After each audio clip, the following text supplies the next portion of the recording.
안녕하세요. 김성길 목사와 함께하는 GTS 말씀 묵상 시간입니다. 오늘은 8번째 주간의 셋째 날 묵상입니다. 셋째 날은 숨겨진 비밀 찾기입니다. 숨겨진 것들이 참 많죠. 눈에 보이는 것보다는 보이지 않는 게 더 많고, 발견된 것보다는 발견되지 않은 것이 더 많습니다. 문제가 있다면 문제만 있는 게 아니라 그 문제에 또 답도 숨겨져 있는 것이죠. 길이 없는 게 아닙니다. 다만 숨겨져 있을 뿐이죠. 그래서 인류의 역사는 바로 이 숨겨진 것들을 찾아내는 역사입니다. 그래서 우리가 무엇을 하든지 이 숨겨진 걸 잘 찾아내는 이런 능력을 길러야 되는데, 이런 것들이 바로 창의력이고, 이런 것들이 바로 또 생각하는 능력입니다.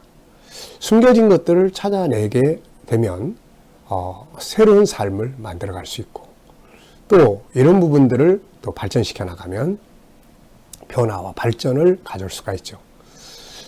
숨겨진 것을 찾아내 주시는 달인이 바로 예수님입니다. 그분의 말씀은 우리가 전혀 알지 못했던 숨겨진 것들을 잘 찾아내 주시는 거죠. 행복의 비결, 그게 팔복이지 않습니까? 성령의 감동 역시 숨겨진 것들을 잘 찾아내도록 하는 것이죠. 그래서 성령의 감동을 받으면 사람이 새로운 길을 가요. 새로운 길로. 지금까지 살아오던 거 말고 더 좋은 길이 있네. 그래서 우리도 이렇게 숨겨진 것들을 잘 찾아내는, 어떤 일을 하든 어떤 공부를 하든 어떤 업무를 처리하든 더 나은 방법이 뭐지? 왜 이렇게 될까? 어떻게 하면 더 다른 것들을 찾아낼 수 있을까?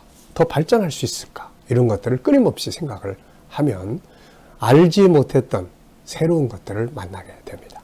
자, 먼저 우리가 말씀을 통해서 오늘 숨겨진 새로운 것을 찾고, 이 주제를 현실 속에서 활용해서 삶을 발전시켜 나갈 수 있게 되시기 바랍니다.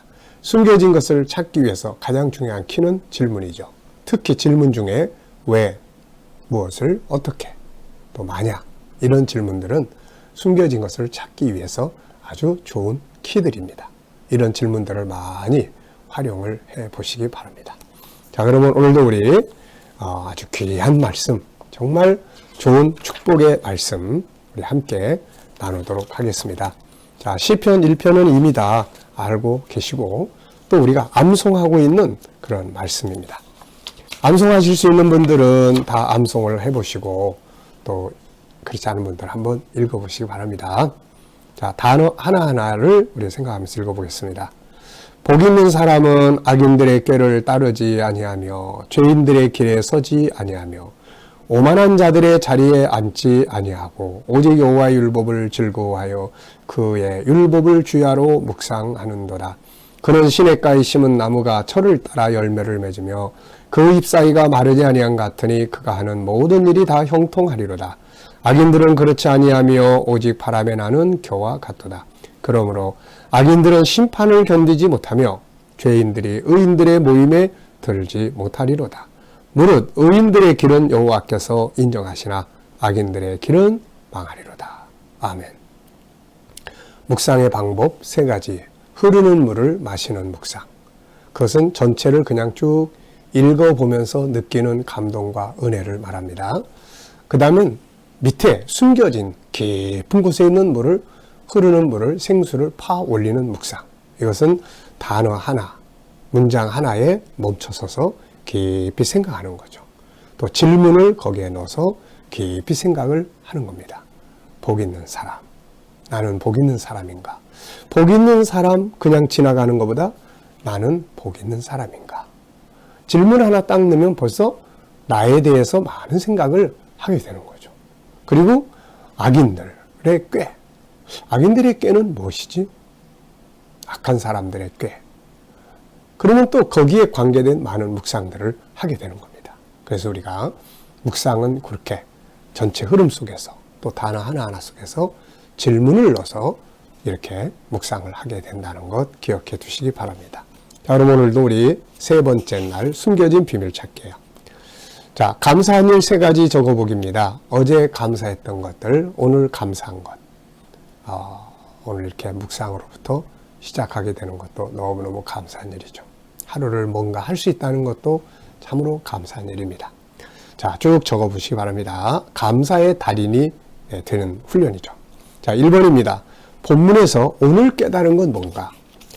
저는 어제 깨달은 것은 복 있는 자가 해서는 안 될 것과 해야 될 것들에 대해서 어제는 생각을 했는데, 오늘은 복 있는 자라는 단어 앞에 써서 내가 누리고 있는 복은 뭐지? 라는 생각이 좀 들었습니다. 내가 누리고 있는 복은 뭐지? 그러고 보니까 생각나는 게 참 많더라고요. 내가 누리고 있는 복은 뭐지? 나는 복 있는 자인가? 그렇다면 내가 누리고 있는 복은 뭐지? 그리고선 정리를 해봤습니다. 그랬더니 5가지를 정리를 했어요. 첫째는 생명의 복.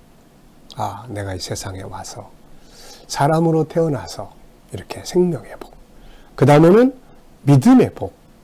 예수님 만나서 믿는 가정에 태어나서 어렸을 때부터 교회 생활하고 그러다가 예수님 만나고 이렇게 믿음의 복. 얼마나 믿음을 가지고 사는 게 큰 복입니까? 그 다음에는 삶의 복이에요, 이제.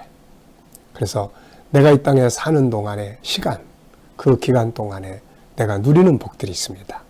건강, 또 자녀의 복, 또 평안함. 물론 고통과 괴로움도 많았죠. 정말로 숨막히는 시간, 절망적 시간도 많이 있었습니다. 그런데 지내놓고 보면 그것도 큰 복이었던 것 같아요. 그 속에서 하나님 더 깊이 만날 수 있었고, 믿음의 복이 삶의 복을 만드는 것 같습니다. 자, 그 다음에 뭐는 이제 사명의 복이에요. 예수님 만나고 은혜 받다 보니까 이렇게 사명의 복을 만들어 주시는 것 같습니다. 그 다음에 이제 5번째는 하늘의 복이에요. 하늘의 복. 이런 것들을 나는 누리고 살고 있는 사람입니다. 복 있는 사람이죠. 자, 2번째 질문입니다. 우리가 누려야 할 또는 누리게 될 복은 무엇인가? 앞에서 제가 설명한 말씀하고 비슷한데요. 저는 여기서 2가지를 적었어요. 하나는 우리가 현재 누려야 할 복은 땅의 복. 그리고 앞으로 누리게 될 영원한 복은 하늘의 복. 물론 이 땅에 살면서도 하늘로부터 오는 은혜의 성령의 역사와 하나님의 나라에 대한 소망은 다 지금 이 땅에서 누릴 수 있는 복들이죠. 땅의 복과 하늘의 복. 자, 이 복을 누리기 위해서 필요한 삶은 뭔가? 우선 땅의 복을 누리기 위해서는 어떤 삶이 있어야 될까? 우선 하나님과 교통이 있어야 될 것 같고요. 묵상, 성령의 감동, 그 다음에 사명적인 삶, 성실하고 부지런한 삶, 연구하고 변화하고 부지런하고 이런 것들을 통해서 땅의 복을 누리게 되는 것 같아요. 하늘의 복은 믿음으로 우리가 얻는 거잖아요. 믿음으로. 그러면서도 늘 소망하고 계시록 21장, 22장을 늘 암송하고 묵상하면 소망의 복을 누릴 수가 있습니다. 자, 우리 모두는 다 알고 보면 다 복 있는 자들입니다. 하나님이 우리를 이 땅에 보내신 것부터가 복의 시작이죠. 이 땅에서 누려야 될 복들을 잘 누리고 하늘의 복을 영원히 누릴 수 있는 아주 좋은 진짜 복된 사람들이에요. 우리 항상 이 복을 누리면서 감사하고 살아야 할 줄 믿습니다. 자, 3번째입니다. 성경에서 악인들의 꾀나 죄인의 길, 오만한 자의 자리에 있다가 실패한 사람들이 누군가? 많이 있어요. 우선 가인 같은 사람.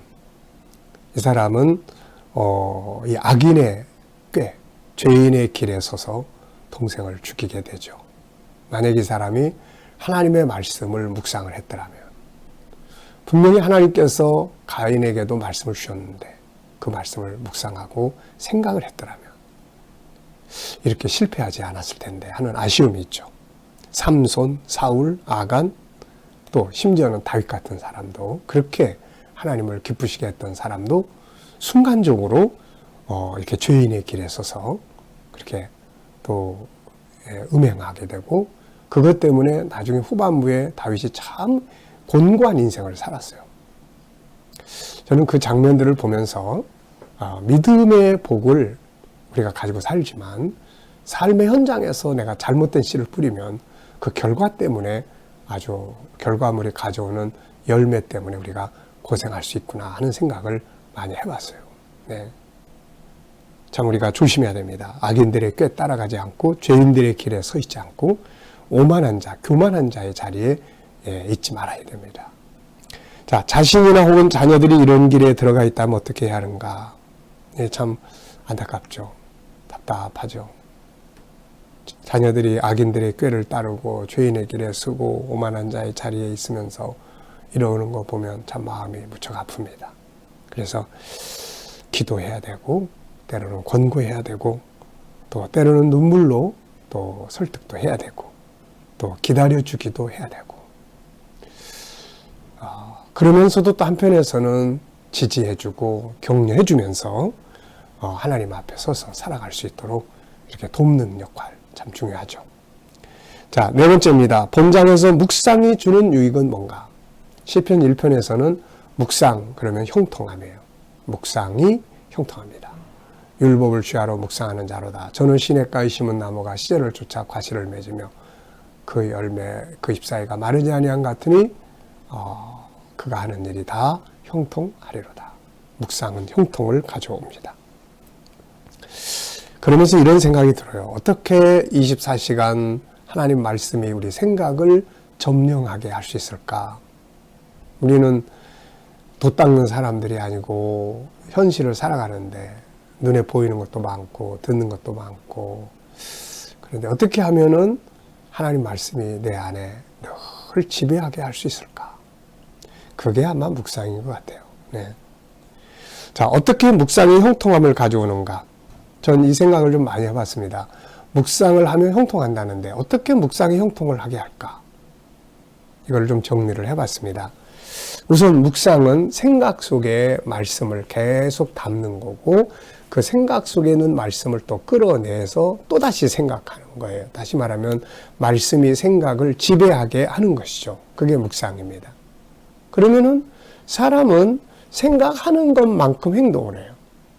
내가 어떤 맛있는 거, 점심, 저녁, 맛있는 게 딱 떠오르면 그거 먹어야 되잖아요. 네. 어디 가고 싶다. 그러면 가는 거잖아요. 네. 그래서 사람은 생각하는 것을 행동하게 돼요. 그래서 생각이 바뀌면 행동도 바뀌는 거죠.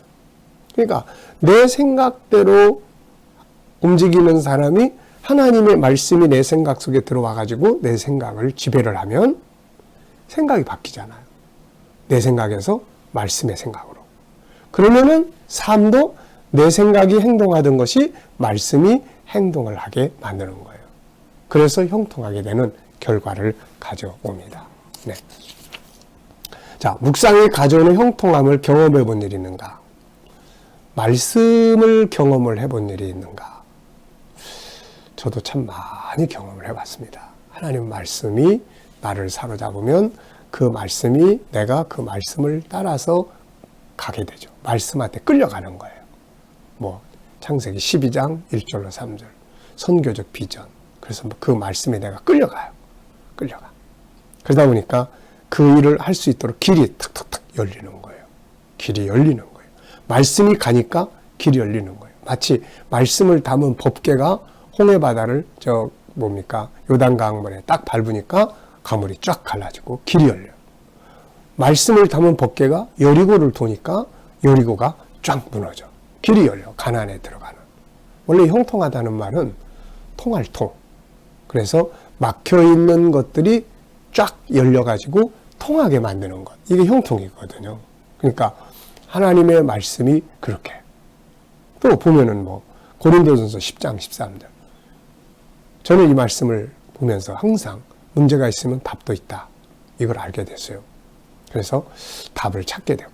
로마서 8장 28절, 창세기 1장 27절, 28절. 또 전에 제가 어느 나라 사역하러 갔는데 막 기분 나쁘게 무시를 많이 당했어요. 그래서 내가 이제 그만하고 가야 되겠다. 숙소에 와가지고 묵상을 하는데 그때 묵상했던 게 욥기서 25장 6절이었어요. 근데 이런 말씀이 나오더라고요. 하물며 벌레인 사람 구더기랴. 구더기인 인생이랴. 이 말씀을 다 보면서 그래 나는 구더기인데 구더기의 사명이 뭐냐? 잘 밝혀주는 건데 그 생각을 하니까 내가 너무 잘못한 생각을 했던 것 같고, 그래서 잘 발표주자. 그러면서 열심히 사역을 마무리했던 기억이 있습니다. 말씀은 이렇게 탁 막혔어요. 환경도, 관계도, 뭔가. 근데 하나님 말씀이 내 안에서 계속 나를 사로잡으면 내가 말씀에 끌려가요. 이렇게. 끌려갑니다. 그 말씀이 앞에 가는 거예요. 말씀이 자꾸 생각나서. 그러면 이렇게 관계된, 문제된, 막혀있는 환경들이 뻥뻥뻥 뚫려 나가게 되는 거죠, 이게. 네. 그래서 묵상이 형통을 하게 합니다. 자, 지금 GTS 묵상을 우리가 하잖아요. 묵상이 여러 가지가 많이 있습니다. 저희는 옛날부터 이렇게 제자훈련 할 때도 하나님 말씀을 많이 이렇게 묵상을 하게 했잖아요. 그런데 그 묵상하고 이 묵상의 차이점이 뭐냐면, 그때는 본문을 매일 성경 한 장씩 읽고 거기서 깨닫는 은혜 받고, 그 다음날 또 지나가고, 또 이렇게 그 다음날 새로운 말씀 앞에서 또 은혜 받고 지나가고, 그것도 참 좋았어요. 그것도 물론 참 좋아요. 지금도 뭐 성경을 읽으면서 매일매일 읽으면서 은혜 받고 사는 것도, 그것도 얼마든지 좋은 거예요. 네. 근데 제가 이 묵상집을 만든 이유는 세 가지 이유 때문에 그래요.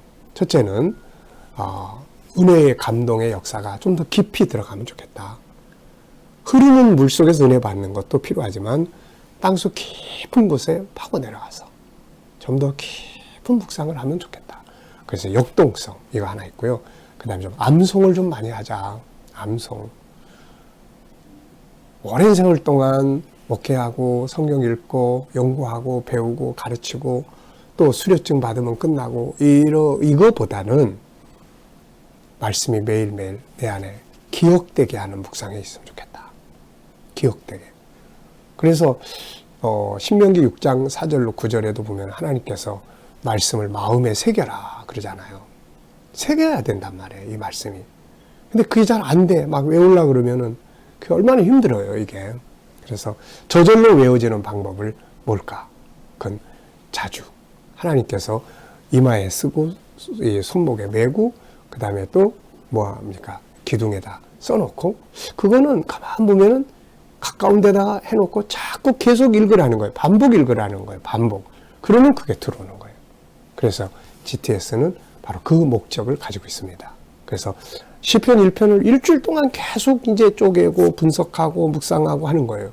그러니까 눈 감으면 이게 저절로 복 있는 자는 악인의 꾀를 쫓지 않고 죄인의 길에 서지 않고 많은 자의 자리에 앉지 아니하고 오직 여호와의 율법을 즐거워하여 그 율법을 주하러 묵상하는 자라. 그리고 이게 내 속에서 그림처럼 이게 다 그려지는 거예요. 암송. 세 번째는 이제 주제입니다. 주제. 그 주제가 있잖아요. 그냥 성경을 읽고 묵상하는 게 아니라 주제가 있습니다. 주제. 월요일 날 전체 생각하는데 생각 속에 담고, 화요일 날 또 둘째 날 중요한 것 찾고, 셋째 날 숨겨진 것 찾고, 넷째 날 하나님의 마음을 이해하고 소통하고, 다섯째 날 이제 관계 성공하고, 여섯째 날 응용하고, 일곱째 날 전체 기억하는 거예요. 그래서 이거를 왜 하느냐면은 신앙이 삶에 영향력을 좀 미치기 위해서는 그런 주제가 우리의 삶에서 필요한 거예요, 이게. 그래서 제가 이렇게 해보니까 뭐 이렇게 역동성, 그 다음에 암송 잘 되고, 그 다음에 그 주제가 내 생활 속에서 어떤 일을 할 때 오늘 제일 중요한 건 뭐지? 일 중에 제일 중요한 게 뭐야? 이걸 또 발전시키기 위해서는 내가 뭘 하는 게 좋을까? 하나님 어떻게 생각하실까? 주님 이럴 때 어떻게 해야 돼요? 네. 그러면서 생활 속에서의 삶의 변화와 발전을 가져오더라는 거죠, 이게. 그래서 아이들도 이걸 연습하고 훈련하고 익숙해지면 공부를 잘할 수 있겠다. 그래서 GTS의 모델은 바로 다니엘이에요. 다니엘. 늘 율법을 묵상하고, 그 다음에 하나님과 소통하고, 그 다음에 생각할 줄 알고, 질문할 줄 알고, 창의력적이고. 그래서 이 GTS의 모델은 다니엘이다. 그래서 우리 아이들이 GTS 훈련을 잘하면 똑똑해져요. 그냥 똑똑해지는 게 아니라 영적인 은혜 아래서 똑똑해져요. 그게 다니엘의 모습이거든요. 네. 자, 묵상을 더 효과적으로 잘하기 위해서는 어떻게 하면 좋을까? 묵상을 효과적으로 하기 위해서는 우선 충분한 시간이 좀 필요해요. 막 쫓기듯이 하면은 깊이 있는 물은 못 마셔요. 흐르는 물은 마실 수 있는데. 그래서 충분한 시간. 그 다음에는 단어 하나, 문장 하나에 대한 깊은 묵상. 그냥 막 읽고 끝장내는 이게 아니라 깊이 생각하는 거예요. 그리고 다양한 질문을 계속 넣는 거죠. 다양한 질문. 시냇가에 심은 나무. 시냇가에 심은 나무. 시냇가에 심은 나무는 어떤 장점이 있나? 시냇가에 심은 나무가 되려면 무엇을 해야 될까? 계속 질문을 넣는 거죠. 그러면 더 깊은 묵상을 할 수가 있습니다. 자, 본문 속에 들어있는 희망의 요소. 항상 어떤 그림 속에는 어두운 면과 밝은 면이 있다고 그랬죠. 그래서 우리 항상 밝은 면을 찾는 달인이 되어야 합니다. 오늘 본문 속에도 보면 복 있는 자, 율법, 묵상, 의인의 모임, 여호와의 인정, 시냇가에 심은 나무, 열매, 마르지 않는 잎, 형통, 의인의 길, 다 희망의 단어들이에요. 오늘 말씀 속에서 우리를 향한 하나님의 마음은 무엇인가? 복 있는 자가 되라, 복을 누려라 하는 말씀이죠. 자, 질문 저는 3개 만들어 봤습니다. 첫째, 나는 복 있는 사람인가? 두 번째, 나는 내가 앉아야 할 자리는 어디인가? 내가 앉아야 할 자리는 어디인가? 어느 자리에 앉아 있는 게 참 중요한 거예요. 세 번째, 내가 누리고 있는 복은 무엇인가? 나를 점검해보는 질문을 했습니다. 오늘은 무엇을 하시든지 그냥 지나가지 마시고 질문을 많이 해보세요. 질문 많이 해보시면 그 질문을 통해서 뭔가 깨닫고 느끼고 새롭게 발견하는 것들이 많이 있게 되고 이것이 변화와 발전을 가져오게 되는 것이죠. 오늘도 묵상과 함께 행복한 하루 되시기 바랍니다. 기도하겠습니다. 주님 감사합니다. 오늘도 묵상으로 출발을 합니다. 묵상은 형통한다 하셨사오니 저희들의 삶이 말씀 묵상과 함께 형통하는 삶이 되게 하여 주시옵소서. 오늘도 우리 자녀들과 또 친척들, 이웃들, 동료들 중에 믿지 않는 자들 다 주께로 돌아오게 하여 주시고 또 우리 자녀들, 성도들, 저희들이 살아가는 현장마다 함께 하셔서 코로나 바이러스로부터 오늘도 머리털 하나 상하지 않도록 지켜주시고 믿음으로 일하는, 묵상하며 살아가는 직장과 사업장들이 말씀대로 형통하게 하여 주시옵시고 또 저희들이 주 안에서 가진 꿈과 비전들이 다 이루어지게 하여 주시고 특별히 치료받는 우리 모든 성도들 또 아픈 사람들 치유의 능력으로 강건하게 역사하여 주셔서 모든 질병에서 자유케 하여 주시옵소서. 주님이 나라와 민족을 붙들어 주시고 이 땅에서 코로나 바이러스가 속히 다 소멸되게 하여 주시고 나라의 지도자들에게 지혜를 주셔서 이 나라를 바른 길로 이끌어가게 하여 주시옵소서.